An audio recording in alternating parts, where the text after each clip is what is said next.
Hello, everyone, and welcome back to Slow and Clear English Channel, where learning English is easy and fun. I'm Emily. And I'm Paul. Hi, Emily. How are you today? Hi, Paul. I'm doing great, thank you. Feeling very happy to be here with all our amazing listeners. How about you? I'm fantastic too. Always a good day when we get to talk about English and help our friends learn. So, Emily, what are we talking about today? It's a very important topic, right? Oh, it's super important, Paul. Today we are talking about how to answer the question, tell me about yourself. It can be a little tricky sometimes, but we're going to make it easy and fun.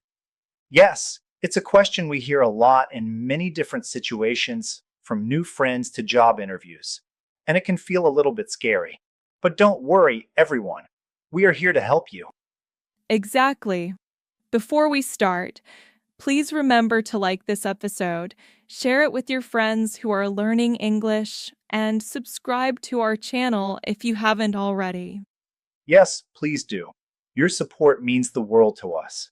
And now let's dive in. Emily, where do we start with Tell Me About Yourself? Okay, so first, let's talk about the classic way to answer tell me about yourself. This is good for more formal situations like school or a meeting. It's like a simple plan. Hmm, a plan. I like that. So, what's the plan? Well, you start with your present. Say your name, what you do, or what you study. Simple things like, "Hi, my name is Paul and I'm an English teacher." Yes, exactly. Good job. Then you talk about your past. What did you do before? What did you study? A little bit about your experience. Ah, so I worked as a guide before, or I studied history at university. Perfect. And finally, you talk about your future, what you want to do, what your goals are. This shows you have plans. Like, I want to help more people learn English, or I want to travel the world.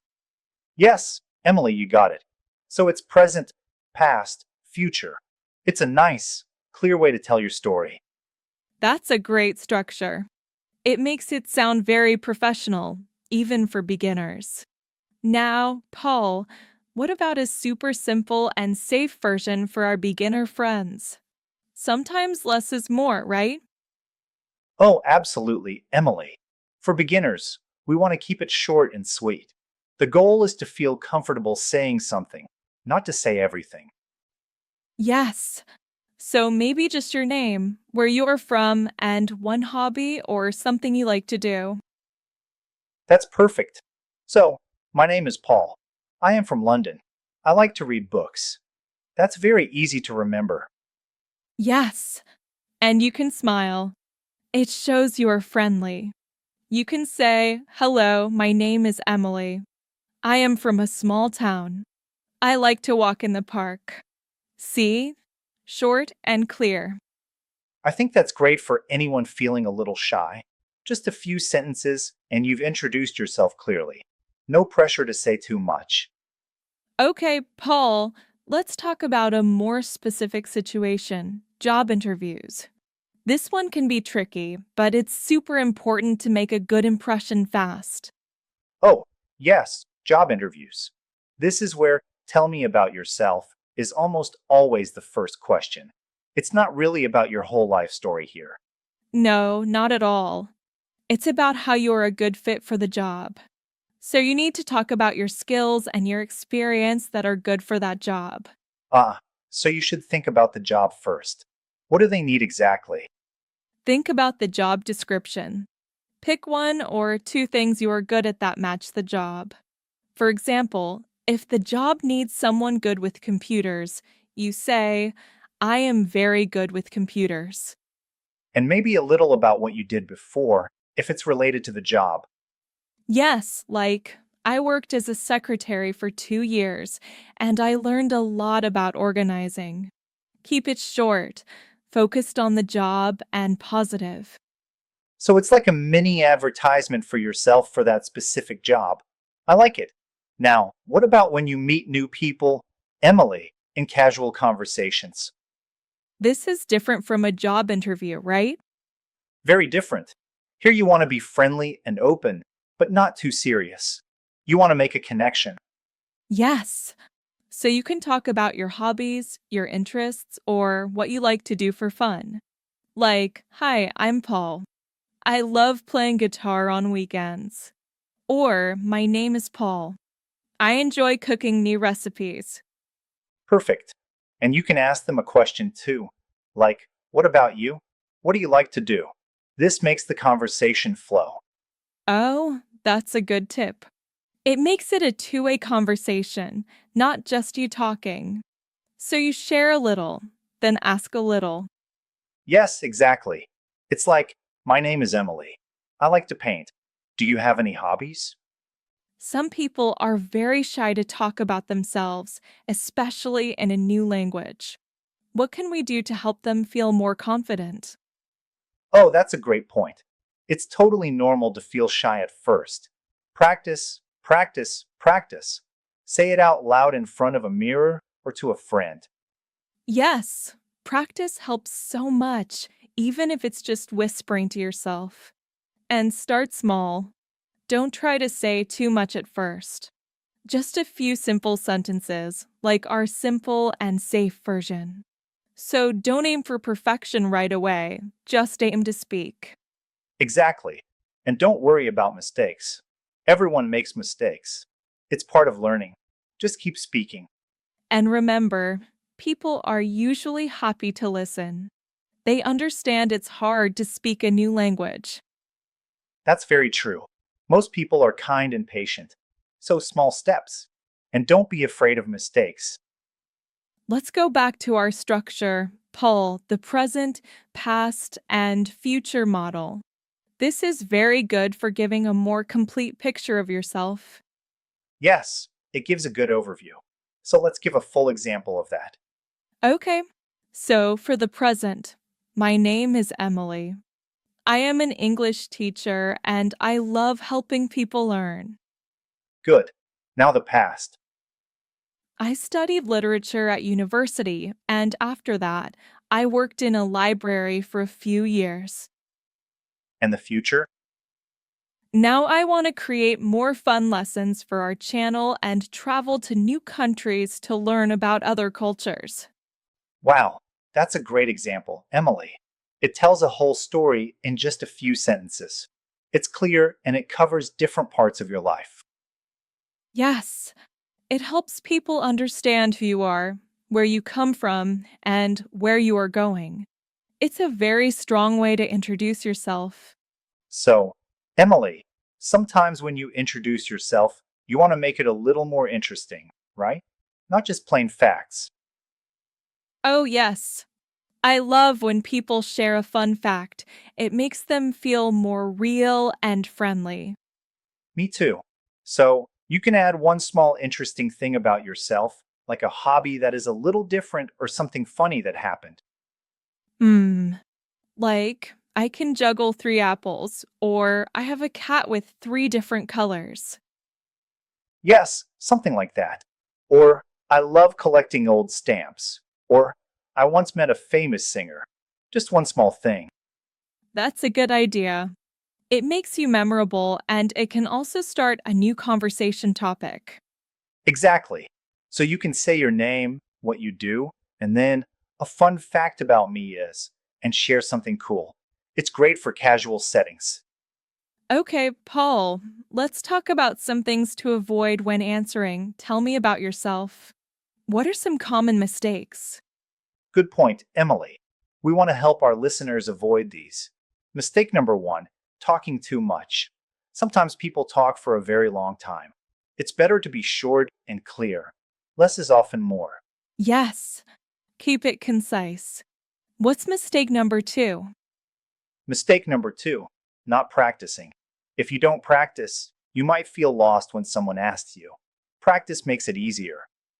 That makes sense. Practice in front of a mirror or with a friend. Mistake number 3, being too negative. Don't complain or say bad things about yourself or your old jobs. Keep it positive. Always positive. Good advice. Mistake number 4, giving too much personal information. You don't need to tell your whole life story or very private things, especially to new people. Keep it general and appropriate. Yes, keep some things private. And finally, mistake number 5, not thinking about who is asking. Your answer for a friend is different from your answer for a job interview. Think about the situation. Yes, that's so important. Adjust your answer to the situation. Great tips, Emily. One of the best ways to learn is to hear real examples from native speakers, right? For pronunciation and natural flow. Absolutely. Listening is key. So let's give some examples that our listeners can hear and maybe even try to repeat in their minds. Yes. So imagine someone asks me, tell me about yourself. I could say, well, I'm Emily. I love teaching English and helping people around the world. I enjoy reading and spending time with my family. Simple, right? Very natural. Or for a slightly different one, I could say, my name is Paul. I work in education. In my free time, I like to play sports and explore new places. And you can vary it if someone asks in a more formal setting. I'm Emily, and I've been an educator for several years, focusing on language learning. My passion is creating accessible content for students of all levels. That sounds very professional, Emily. Or for a more casual one, hey, I'm Paul. I'm a big fan of old movies. I also love to cook, especially on the weekends. Those are great examples. Listeners, pay attention to how we speak, the intonation, and try to understand the meaning from the context. Paul, it would be really nice for our listeners to hear your personal English story. How do you introduce yourself today? How did you get here? Oh, that's a sweet idea, Emily. My English story. Well, when I started learning English, it was hard for me to say even my name clearly. I was very shy. I can imagine. It's new sounds, new words. Yes, but I practiced every day. I listened to English songs and watched short videos.